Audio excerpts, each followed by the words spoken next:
Hello dear student, my name is Shivam Sharma, welcome to my channel SS chemistry.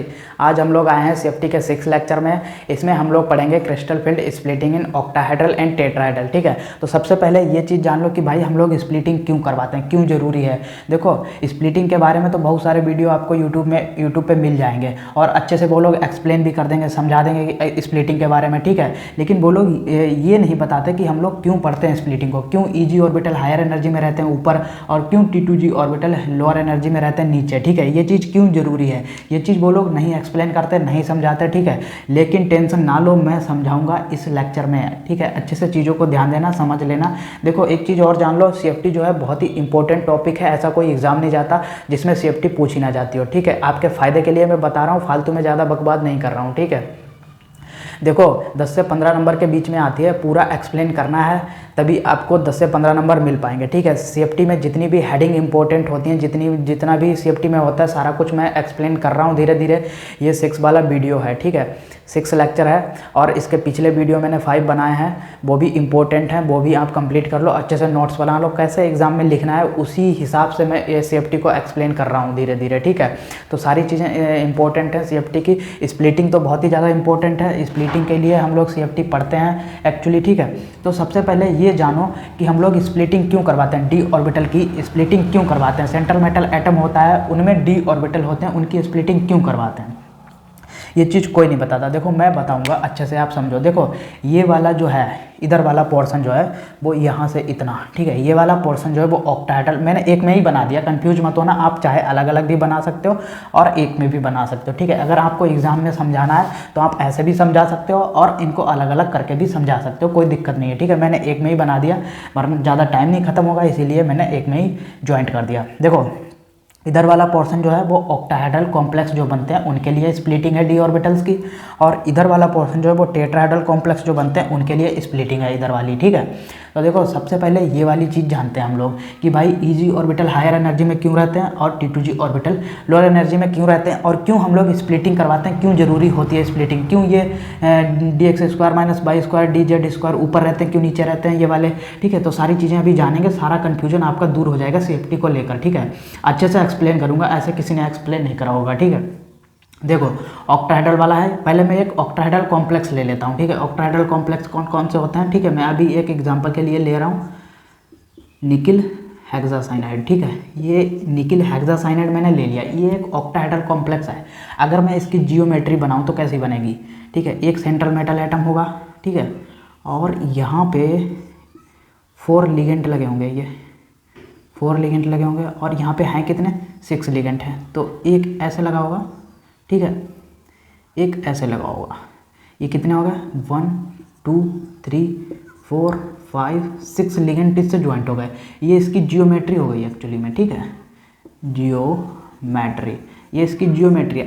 अब यहाँ पे ज़रा ध्यान दो कि हम लोग ये वाले ऑर्बिटल को ऊपर क्यों लेते हैं, ये वाले ऑर्बिटल नीचे क्यों रहते हैं। ऑक्टाहेड्रल कॉम्प्लेक्स की स्प्लिटिंग जब करवाते हैं तब डी ऑर्बिटल्स की। ठीक है, तो देखो ये वाली जियोमेट्री को अगर देखते हैं हम, तो ये वाले लिगेंड जो हैं वो कहाँ से आ रहे हैं, ये वाले लिगेंड जो हैं वो कहाँ से आ रहे हैं, ये आ रहे हैं, मैंने क्या आपको बताया था, एक्सिस होती है। देखो यार, बहुत जल्दी आप भूल जाते हो, पिछला वीडियो भी नहीं देख के आए हो। देखो यहाँ पे जैसे मैं एक क्यूब बनाऊँ, अच्छे से मैंने एक्सप्लेन करा था। ठीक है, आप भूल जाओ तो फिर मैं क्या कर सकता हूँ। ठीक है, देखो यहाँ पे ये इसकी एक्सिस हो गई, ये इसकी 3 एक्सिस हो गई, एक्स वाई एंड जेड। ठीक है, ये इसकी एक्सिस हो गई, वाई एंड जेड, ये एक्सिस हो गई।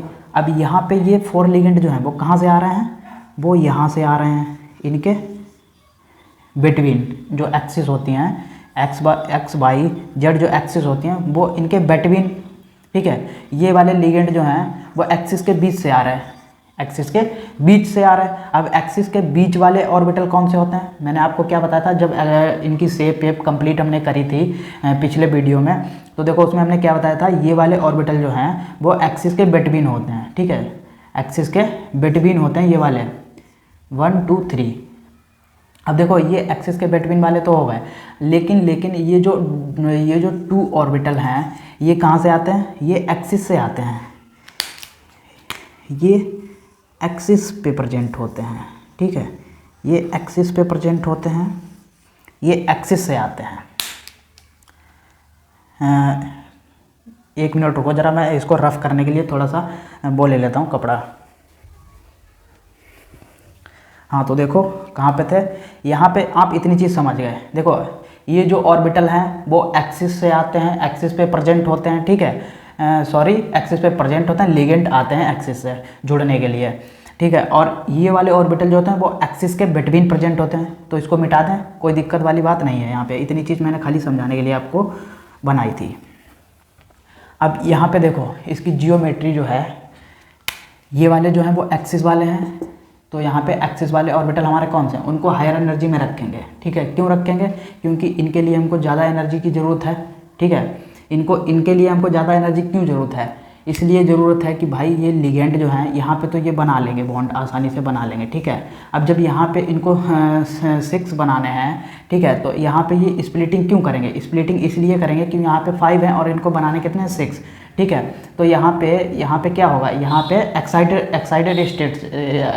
स्प्लिटिंग इसलिए होगी कि इनके जो इनर ऑर्बिटल वाले हैं उसको भी एक बैकेंड करवाना पड़ेगा, तभी तो ये लिगेंड जुड़ेगा, ठीक है, तभी तो लिगेंड जुड़ेगा। एक भाई यहाँ पे ज़्यादा है, यहाँ पे 6 है, यहाँ पे 5 ही तो हैं, कैसे जोड़ोगे तभी एक जो इनर वाले ऑर्बिटल हैं उनको भी तो बैकेंड करवाना पड़ेगा, तभी तो हायर एनर्जी में जाएंगे, ये हायर एनर्जी में चलेगा, ठीक है। तो डी ऑर्बिटल्स को हमने हायर एनर्जी में रख लिया, ठीक है, और यहाँ पे लोअर एनर्जी में रख लिया।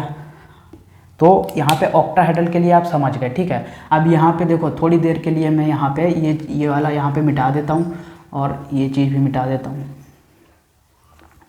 अब देखो टेट्राहेड्रल के लिए समझ लो, टेट्राहेड्रल के लिए समझ लो, जैसे यहाँ पे निकिल टेट्रा क्लोराइड है, ठीक है, ये एक टेट्राहेड्रल कॉम्प्लेक्स है, ठीक है। टेट्राहेड्रल कॉम्प्लेक्स में कैसे स्ट्रक्चर बनता है, ऐसे ही तो बनेगा, ऐसे ही तो बनेगा भाई, ऐसे ही तो बनेगा टेट्राहेड्रल के लिए। अब ये जो है हमने क्या कहा था, ये वाले जो हैं वो एक्सिस के बीच में प्रेजेंट होते हैं। अब ये लिगेंड कहाँ से आ रहा है, यहाँ पे थोड़ा देखो, ये वाले लिगेंड जो वो कहाँ से आ रहा है, ये आ रहे हैं एक्सिस के बीच से, और एक्सिस के बीच वाले ही ऑर्बिटल हमको हायर एनर्जी में चाहिए, ठीक है। सबसे पहले उन्हीं से बॉन्डिंग होगी, ठीक है। तो यहाँ पे ऑर्बिटल हमको कौन से लेने हैं हायर एनर्जी में, हायर एनर्जी में हमको लेने हैं dx/dy/z और dxz।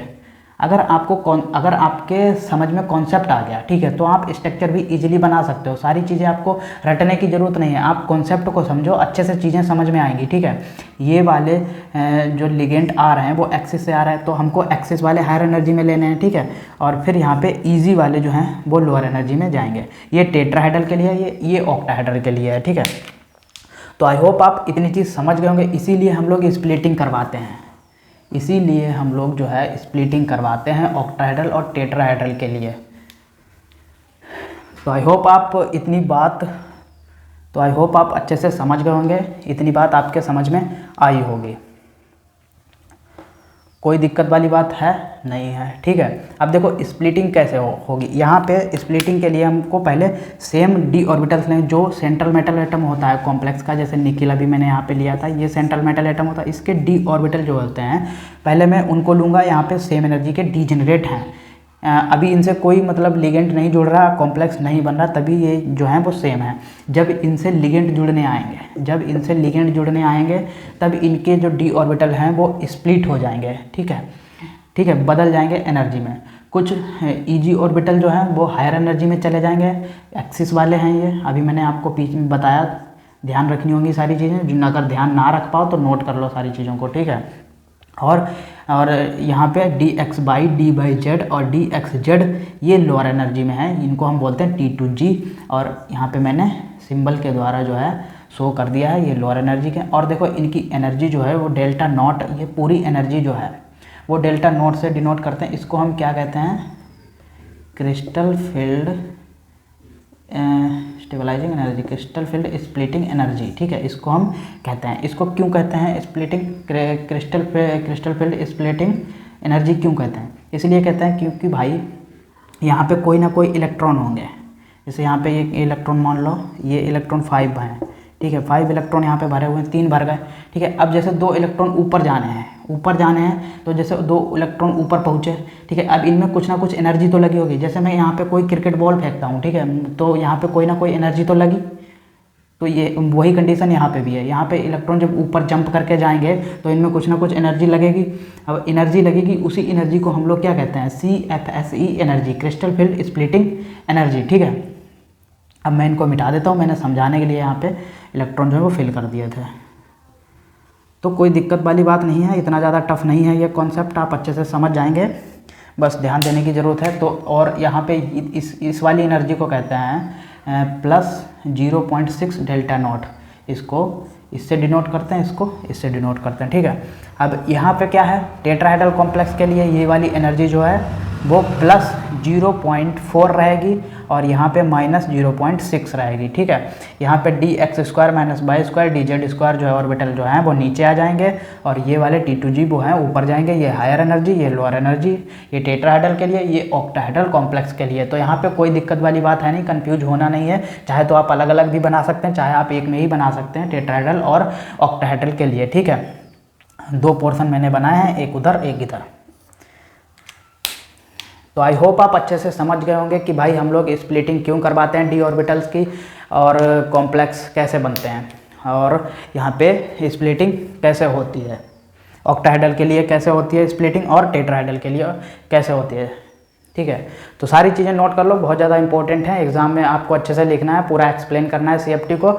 अभी मैं धीरे धीरे और भी बना रहा हूँ, इसकी लिमिटेशन लेके आऊँगा, और इसकी जियोमेट्री और इसके कलर और इसकी मैग्नेटिक प्रॉपर्टीज़ कैसे निकालते हैं अगले वीडियो में हम लोग जानेंगे, ठीक है। उसके बाद हम इसकी लिमिटेशन के बारे में बात करेंगे, फिर हम इनके एप्लीकेशंस के बारे में बात करेंगे। तो बहुत इंपॉर्टेंट है CFT, सारी हेडिंग्स 1 बाय 1 करके हम लोग पढ़ रहे हैं, अच्छे से CFT को एक्सप्लेन कर रहे हैं, ठीक है। तो ठीक है, आज के लिए बस इतना ही, मिलते हैं नेक्स्ट वीडियो में, बाय बाय।